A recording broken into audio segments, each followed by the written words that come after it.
Is America a Christian nation? Where did we get that idea? Well, in reality, it goes all the way back to our origins.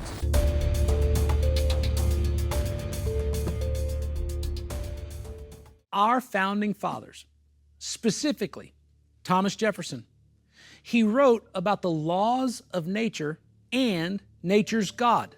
These were his words in the documents that are at the very foundation and core of this nation. The laws of nature and nature's gods. He's speaking simply about moral truths that everyone should know and understand because they fit with the natural structure in which we live. Now, this is something that I want you to stop and consider. The natural laws are the basis of our rights and our duties. And then there's moral truth. No one has to write down, "Thou shalt not kill," for us to know inside our own hearts that taking another person's life is wrong. We know, as just part of a moral truth, that if you're the parent to a child, you should take care of, raise, and train that child. It's your responsibility to feed that child. It's your responsibility to watch over them. Moral truths tell us that husbands and fathers should watch over their wives and children. These aren't things that have to be taught. There's something inside of us that says one is right and the other is wrong. Moral truths tell us that those who violate the law should be held accountable and face the consequences of that violation. And those who don't violate natural law shouldn't suffer the consequences as if they broke it. Now, why are these important for us to answer the question about, is America a Christian nation? Because these are what we have identified as moral truths, and they have been proven true over generation after generation in this nation and throughout the history of the world. These were not debated 200 years ago. They've only become a part of the discussion recently. And the reason why we're debating them now is because we have gotten away from nature's laws and the God of nature. We've gotten away from moral truths to now what we call relative truth, where we want to let people know that you have your truth and I have my truth. That is a lie. There are not multiple versions of truth. There's only one truth, and the source of that truth is God's word. John 17, verse 17, "Thy word is truth." Now, the Apostle Paul in Romans chapter 1 begins describing a generation that was going to change the definition of truth. He starts this conversation in verse 20. He says, "Since the creation of the world, his invisible attributes are clearly seen, being understood by the things that are made." So he's saying what we can't see and know about God, we get a glimpse of by simply looking at nature. He said, "Even his eternal power and Godhead, so that they are without excuse." Paul is saying all you have to do is look at nature and you don't have an excuse. You know that there is a God of nature. And then he goes on to say, "They knew God, but they did not glorify God, nor were they thankful, but they became futile in their thoughts, and their foolish hearts were darkened." So seeing the truth that God created the heavens and the earth, they ignored the truth. And then the next verse, verse 22, "Professing to be wise, they became as fools." Now, in their profession of wisdom, their behavior was foolish. You couldn't listen to what they say and watch what they do and think that there was anything that made sense. They changed the glory of the incorruptible God, the God of nature, into the image like corruptible man, birds and four-footed beasts and creeping things. The bottom line is they started to worship creation instead of the Creator. Paul goes on to say they exchanged the truth of God for a lie. That's verse 25. And then in verse 26, it says, "For this reason, God gave them over to vile passions, and even their women exchanged the natural use for what is against nature." They began to engage in same-sex relationships. "Likewise, men, leaving the natural use for a woman, burned in their lusts for one another, men with men, committing what is shameful and receiving in themselves the penalty of their error, which was due." Paul goes on through verses 26 to 32 to describe in detail immorality, defiling behavior, because they denied the obvious natural laws of God and in ignoring truth, destroyed themselves. This is what Jesus said, "You shall know the truth, and the truth will make you free. Well, Paul has just described individuals who ignored the truth, and it destroyed them. Here's a fact. Creation shows us glimpses of God's divine nature and natural order, and we understand these things through reasoning. Have you ever heard that phrase, "It's unreasonable"? That's a statement that people use when they want to point out that what they're seeing contradicts reason. When this nation was founded, those who wrote the Constitution didn't write laws that were going to give you rights. Think about that. They didn't write the Constitution to give you freedom of speech. They used natural reason to believe that you already had freedom of speech. And so they didn't write the law to give it to you. They wrote the law to give you what God had already provided. They didn't write an argument. They wrote regulation that kept someone from taking it from you. The rights that we have, they said, were given to us by God. And reasonably, we understood that. We understood that happiness was not created by a written law. Life, liberty, and the pursuit of happiness. You can't write anything that's going to create happiness, but you can write a law that prevents a tyrant from trying to infringe upon your happiness. That's reasonable. The reason that the law exists is because without the law, there's no consequence for people who want to infringe upon your rights. As long as there are ruthless, evil, and wicked people in this world, they will strive to enslave the weak. Look in recent history.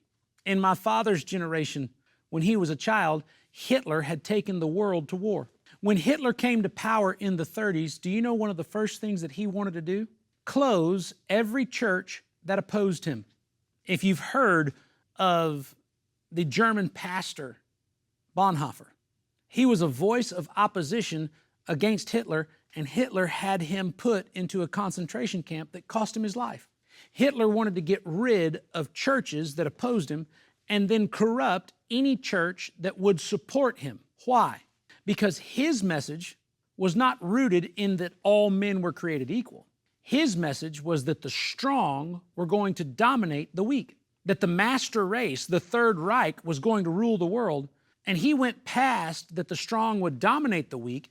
He went to the point that the strong were going to exterminate the weak, which is why he killed more than 11 million people in concentration camps, 6 million of them Jews, in what is called the Holocaust. He knew that a church that was going to be what Paul called the pillar and the ground of truth was in direct opposition to his agenda. The strong should dominate the weak does not align with the message that God preaches in His Word. Every culture and every society where there is no written law finds itself at risk of tyrants overtaking individuals. Every society has a code of conduct, written or unwritten. Have you ever gone to visit someone in their home, and before you sit down, you ask, "Can I sit here? Is it okay if I take my shoes off?" You recognize, even though they don't have posted rules on the wall, there's a code of conduct. And in nations where governments value individuals equally, in the United States, where all men are created and treated equally under the law, you have thriving societies. But in governments that are corrupt, where people are not valued equally, you require more laws in order to create order. You see, this is what our founders understood, that without a root of righteousness, it would be very difficult for America to thrive. As a matter of fact, they said that the sinful and corrupt nature of man is why the nation needed good laws and limited government. Good laws and limited government, so that individual rights would be protected. So I ask you, is America a Christian nation? It was when we started, and it can be again. Here's the problem. The Bible says that God gives grace to the humble, but He resists the proud. And right now, individuals who are seeking power in this nation are saturated with their own pride and ego. You've heard the statement that power tends to corrupt, and absolute power corrupts absolutely. The system created by the founding fathers wasn't perfect by any means, but it was intended to protect individual freedoms and to defend national liberty. Look at the words in the preamble of the Constitution. It says, in order to form a more perfect union. Our founding fathers understood that we weren't where we should be, but we needed a system that would help us grow to what we could be. Many people want to look back through the lens of history and indict every founding father for their individual wrongs and grievances. For example, they'll point out the fact that some of the founding fathers owned slaves. It's true. They infringed upon the individual rights of those individual people, but they created a system of checks and balances that created a path for the descendants of those slaves to live in the freedoms and liberties that their great-grandparents would have only dreamed of. No other government did that. In every other government, what you are when you're born is what you will be when you die. But in the United States government, there's a system of checks and balances that enables Frederick Douglass, who fought to abolish slavery, begin a process that leads to Dr. Martin Luther King's I Have a Dream speech. Do you know how Frederick Douglass would have felt if he would have been able to stand in that audience in Washington that day? Could you imagine how Dr. King would be amazed at the America that his grandchildren are living in as opposed to the one that he was raised in?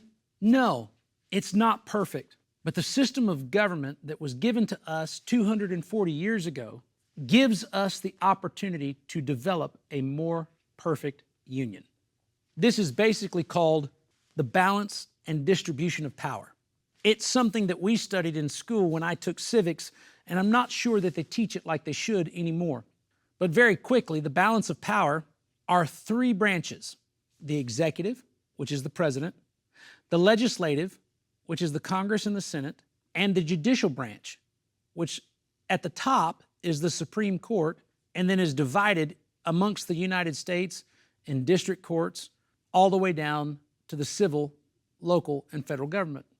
It enables individual rights to be protected and the liberty of the nation to be defended.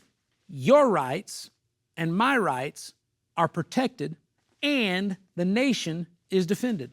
Consider, for example, the Bill of Rights. These protect your private interest. Freedom of speech, that's a personal right. Freedom of religion, that's a personal right. The right to bear arms, that's a personal right. It's a personal right to protect yourself. And contrary to what you hear today, the right to bear arms is not to protect yourself from lions and tigers and bears. The right to bear arms is to protect yourself from tyrants who want to infringe upon your personal rights. And the 10th Amendment says to each and every state, now 50 of them, that all the people and every authority that is not delegated to the federal government in the Constitution belongs to the state. So, freedom of speech, freedom of religion, right to bear arms, these belong to the federal government to protect individual rights and defend the nation's liberty. But education, that's not the responsibility of the federal government. That belongs to the state and to individual citizens. So then why would the Department of Justice get involved in school board meetings? Healthcare, your ability to go receive medical attention, that's not a federal responsibility. That's not even a state responsibility. That belongs to a private citizen to best determine how to take care of himself. Police power, that's not a federal responsibility. That belongs to the state and the local government, which is why when you go to the ballot in November, you're going to see, in many cases, an election for the sheriff of your county or for offices that are to police and help protect and defend your local area. Because it's not the responsibility of the national government to provide you with a police force. This check and balance is intended to be a system, and the system creates hurdles and speed bumps that prevent tyrants the opportunity to rule by force. For more than 200 years, the United States understood the balance of powers, understood natural laws, and understood the God of nature who created those laws. But in the last 60 years, government overreach has become huge. The government is now running many people's lives. There are candidates on the ballot right now running for the office of president and vice president who are in favor of taking your child away from you if you do not allow that child to transition genders. You know what I call that? What Paul said in Romans, professing to be wise, they became as fools. That one notion violates natural order. God created them male and female. It defies moral law. For this reason, they shall be fruitful and multiply. When you transition your gender and mutilate your body, you prevent that child from having the opportunity to reproduce and do what God created them to do in the genesis of time. Now that all sounds shocking, but the truth is it didn't happen suddenly. It happened progressively.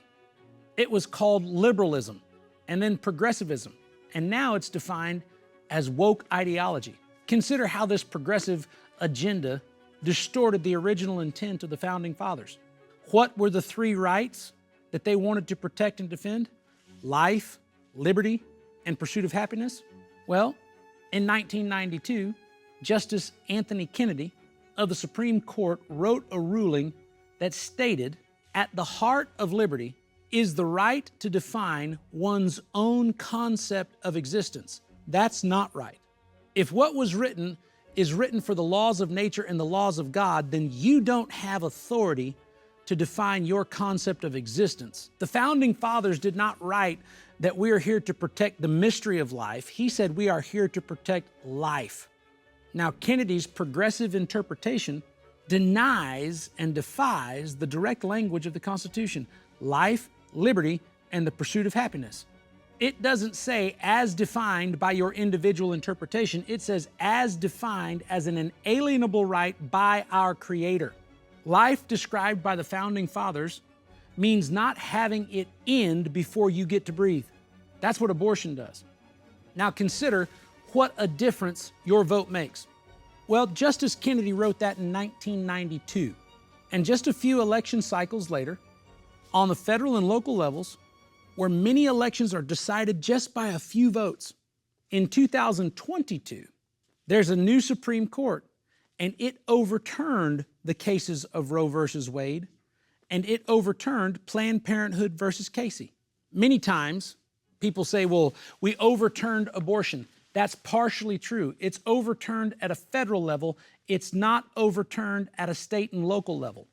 For example, here in Texas, there are laws that protect unborn children very early in the pregnancy. But there are city governments in Texas that have declared a sanctuary city for abortion. The federal government is no longer involved, but the state government and the local government are very involved, and this is why it's important for you to vote. Because people who are professing to be wise, who have become as fools, are trying to get into office. Good government is the result of virtuous people. There isn't a law that's going to make you behave. You behave because of the government and the conviction that's in your heart. The rule of law depends on we the people, and it's our purpose to create a more perfect union. No, as a nation, we're not where we should be, but we can do our part to make tomorrow better than today and get where we could be. How do you do that? One, don't be afraid to share the truth with those who need to be informed. You probably know people who won't appreciate you sharing this conversation with them, but you have my permission, share it anyway. Two, stay vigilant, stay informed. Don't get weary with well-doing. Read, pay attention to what your leaders and those who want to get into office are saying.